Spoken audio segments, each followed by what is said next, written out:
아담이 그의 아내 하와와 동침하매 하와가 임신하여 가인을 낳고 이르되 내가 여호와로 말미암아 득남하였다 하니라. 나도 가인의 아우 아벨을 낳았는데 아벨은 약치는 자였고 가인은 농사하는 자니라.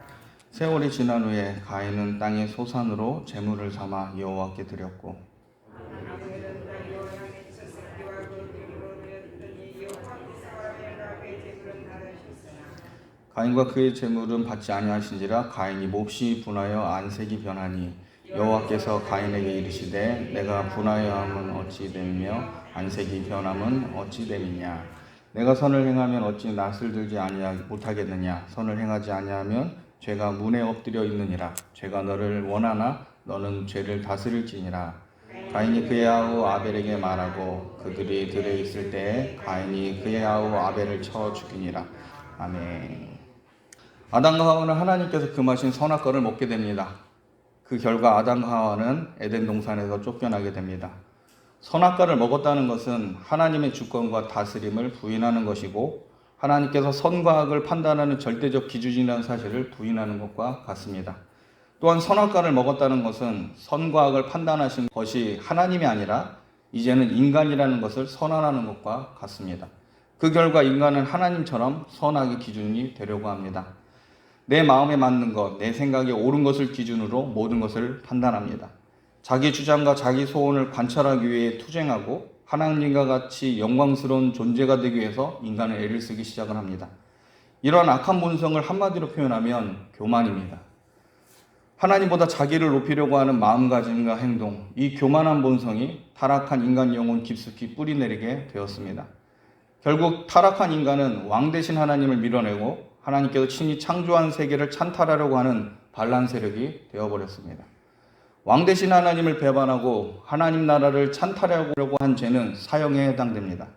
그런 면에서 선악과를 먹으면 정령 죽으리라고 하신 하나님의 선포는 마땅하고 의로운 판결입니다. 인간은 하나님 앞에 완전히 죽은 존재입니다. 육신은 잠시 살아있을 수 있어도 결국 흙으로 돌아가 죽게 됩니다. 그런데 더 큰 문제는 육신의 죽음으로 끝나는 게 아닙니다. 하나님께서 말씀하신 죽음은 하나님과의 완전한 단절, 창조주로부터 완전히 유기되고 버려지게 되는 이 둘째 사망을 말씀하신 겁니다. 하나님의 단절로부터 나타난 첫 번째 현상이 에덴에서 쫓겨나게 되는 겁니다. 그러나 하나님께서 인간을 사랑하셨기 때문에 여자의 후손이라고 하는 신비스러운 존재에 대해서 말씀하셨는데 이 뱀의 머리, 곧 사단의 머리를 밟게 되는 날이 올 것이라고 예언해 주셨습니다. 또한 에덴으로 쫓겨나가는 이 아담과 하와를 위해서 가죽옷으로 입혀주셨습니다. 3장 21절 말씀을 보면 여호와 하나님이 아담과 그의 아내를 위하여 가죽옷을 지어 입히시느니라 라고 되어 있습니다. 선악과를 먹고 눈이 밝아진 이 아담과 하와는 자신들이 벌거벗었기에 부끄러워하게 됩니다. 자기 나름대로 무화과 나뭇잎으로 자기들의 수치를 가리우려고 하지만 그것도 완전하지 못합니다. 그래서 하나님은 에덴 동산에서 아담과 하와를 쫓아내시면서 부끄러운 죄를 짊어지고 있는 이 아담과 하와에게 가죽옷을 만들어주시고 그들의 수치를 가리워주십니다.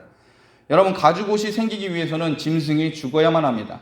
특히 이 가죽옷은 하나님께서 친히 아담과 하와를 위한 것이므로 하나님께서 짐승을 희생시키고 만든 가죽옷으로 볼 수 있습니다. 하나님의 손에 희생된 이 짐승으로 아담과 하와가 자기의 부끄러움을 덮게 됩니다. 이것이 바로 앞으로 나올 제사의 원리이자 십자가의 사랑을 예표합니다. 예수님의 십자가의 보혈이 주를 믿는 자녀들의 부끄러운 죄를 덮는다는 예표인 겁니다. 정리하면 여자의 후손과 가죽옷은 신약적 관점에서 예수 그리스도와 십자가 구속을 말하는 겁니다. 에덴에서 쫓겨나지만 예수님을 통해 다시 에덴으로 돌아갈 것을 암시하는 그 복음을 하나님은 아담과 하와에게 주셨습니다. 그리고 얼마 후 아담과 하와는 쫓겨난 이후에 동침하게 되고 첫 번째 자녀를 낳게 됩니다. 인간 최초의 출산이었기 때문에 이 두 사람은 굉장히 놀라웠을 겁니다. 그런데 하와가 처음 출산해서 아들을 낳으면서 창세기 4장 1절에 이렇게 말합니다. 우리 창세기 4장 1절 말씀 우리 한 목소리로 같이 읽겠습니다. 아담이 그의 아내 하와와 동침하매 하와가 임신하여 가인을 낳고 이르되 내가 여호와로 말미암아 득남하였다 하니라. 4장 1절에 하와는 가인을 낳고 내가 여호와로 말미암아 득남하였다라고 말합니다. 이러한 하와의 선포는 해석하기가 굉장히 난해하다고 할 수 있습니다. 어떤 학자는 이 하와의 선포를 긍정적으로 해석하기도 하지만 어떤 학자들은 부정적으로 해석을 하기도 합니다. 긍정적으로 해석하는 분들은 하와가 비록 에덴 동산에서 쫓겨났지만 하나님께서는 생육하고 번성하라고 하는 그 약속을 잊지 아니하시고 우리로 출산을 하게 하여 주심에 대해서 감사의 고백으로 내가 여호와로 말미암아 등남했다라고 감사의 신앙 고백으로 한 것으로 해석을 합니다. 그런데 문제는 우리가 첫 번째 태어난 이 자녀가 누구인지 우리는 잘 압니다. 가인입니다. 성경 전체에서 이 가인은 대단히 부정적인 인물입니다. 만약 출산에 대한 감사의 고백이었다면 그 다음에 이어 나오는 아벨에 대해서도 어떤 내용들이 나와야 되는데 그렇다 할 감사의 내용이 없습니다. 그러므로 하와의 선포를 신앙 고백으로 보기에 어렵다고 해석하는 경우가 좀 더 많이 있습니다. 특별히 이 하와의 고백을 부정적으로 해석을 하고 하와의 출산한 이 첫째 아들 가인에 대해서 좀 더 살펴보면 일단 가인이라고 하는 이름의 뜻이 소유입니다. 그리고 의미상 가인이란 뜻은 창조하는 자, 소유자라는 이름으로 지었습니다. 이 가인이란 뜻이 만들어내는 자라는 의미가 강하기 때문에 아람어로 가인은 대장장이라는 뜻도 가지고 있습니다. 창세기 4장 22절에 보면 가인의 후손 중에 두발 가인이 나오는데 두발 가인, 이 가인의 이름이 붙어 있죠. 이 두발 가인은 쇠를 다루는 대장장입니다. 가인을 소유하는 자, 창조하는 자, 만들어내는 자로 해석하게 된다면 이렇게 볼 수 있습니다. 하와가 가인을 낳고 자신의 이 창조력을 자랑하면서 동시에 가인에 대해서 희망을 가졌다고 해석할 수 있습니다. 가인에 대한 하와의 희망은 여호와로 말미암아라는 문구를 통해 더 자세히 알 수 있습니다. 이전에 하나님께서 여자의 후손에 대한 복음을 알려주셨습니다. 그때 하와는 여자인 내가 여자인데 여자인 내가 여호와로 말미암아 등넘어했다고 생각을 한 겁니다. 이 가인이 분명 하나님께서 말씀하신 그 여자의 후손이 아닐까라고 착각할 수 있었다는 겁니다. 이런 견해는 유진 메릴과 같은 구약 신학자들이 대개 주석을 합니다.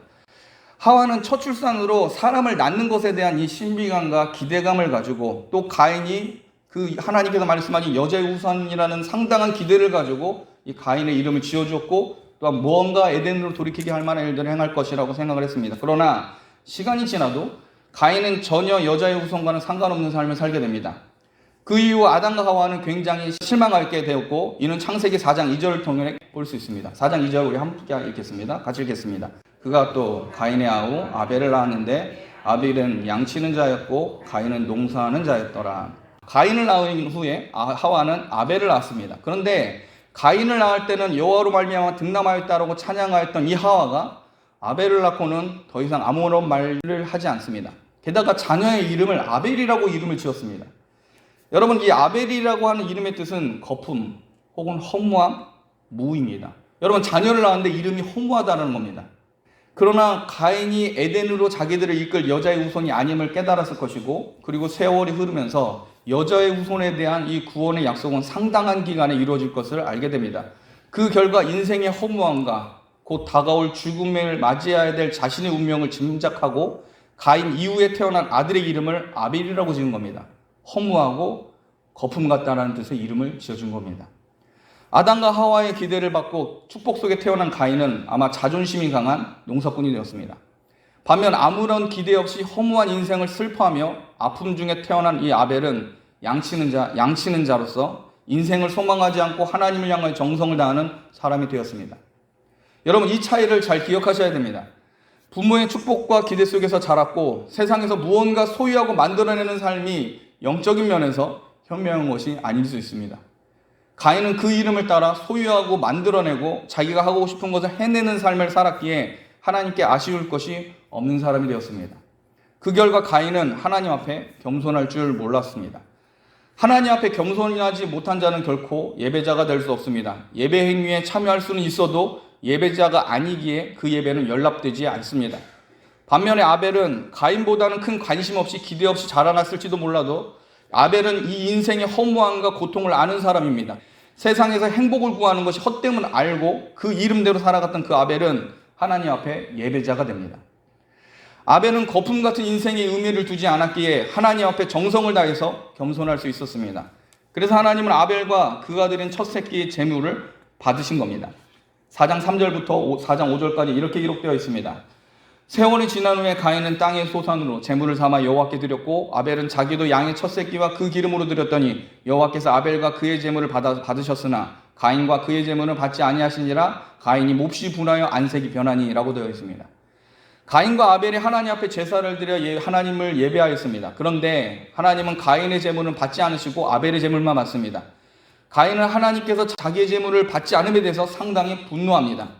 부모님의 축복과 기대를 받고 그렇게 자란 장자로서 자기보다 못한 아벨에게 패배하였다고 하는 이 기분 때문에 자존심이 크게 상한 겁니다.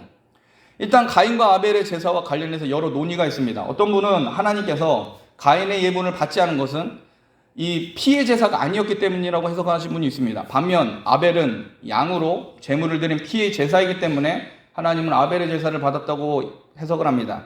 한마디로 아벨은 제물을 잘 드렸고 아벨의 제사는 곧 어린 양 대신 예수님을 모형한다고 해석을 합니다. 그런데 이러한 해석에 한 가지 큰 약점이 있습니다. 먼저 하나님께서는 곡식으로 드린 제물을 좋아하지 않는다는 것을 전제로 해야 되는데 앞으로 모세를 통해 주어질 이 제사법 중에 여러분 소제라고 하는 제사는 분명 곡식을 하나님 앞에 드려지는 겁니다. 하나님께서는 양과 염소와 소를 제물로 받으시지만 곡식 또한 하나님 앞에 드려지는 제물로 인정해 주십니다. 그러므로 가인과 아벨의 제사는 제물의 문제가 있다고만 봐서는 안 됩니다. 가인과 아벨의 제사의 결정적인 차이는 제사를 드리는 태도와 그리고 그의 삶과 연관되어 있습니다. 제물의 문제가 아니라는 겁니다. 4장 3절에 보면 가인은 땅의 소산으로 제물을 삼았다고만 되어 있습니다. 가인이 하나님께 드려지는 제물이 무엇이고 어떻게 이것을 준비하는지에 대한 이야기 자체가 없습니다. 반면에 아벨은 양의 제물로 바쳤는데 이 양이 어떤 상태이고 어떤 부위를 드렸는지 자세하게 기록하고 있습니다. 한마디로 아벨은 하나님을 향해서 정성을 다한 것으로 볼 수 있습니다. 그것뿐만 아니라 하나님은 가인과 아벨의 삶도 들여다보신 겁니다. 왜냐하면 4절 후반부와 5절 첫 부분에 어떻게 되어 있습니까? 아벨과 그의 제물은 받으셨으나 합니다.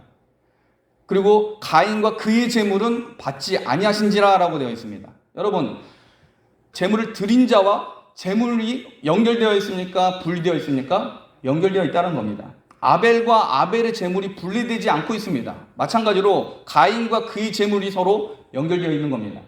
한마디로 하나님은 제물뿐만 아니라 그 사람이 하나님 앞에 받으실 만한 삶을 살았는지까지 보고 계신다는 겁니다. 여러분, 하나님은 사람을 전체적으로 평가하시고 절대적으로 판단하실 수 있는 분임을 믿으시길 바랍니다. 지금까지 살아온 날수 동안 그 영혼과 마음 가운데 있었던 모든 것들을 불꽃 같은 눈으로 관찰하시고 그 사람의 가치를 저울질하시는 분이 완전하신 하나님입니다.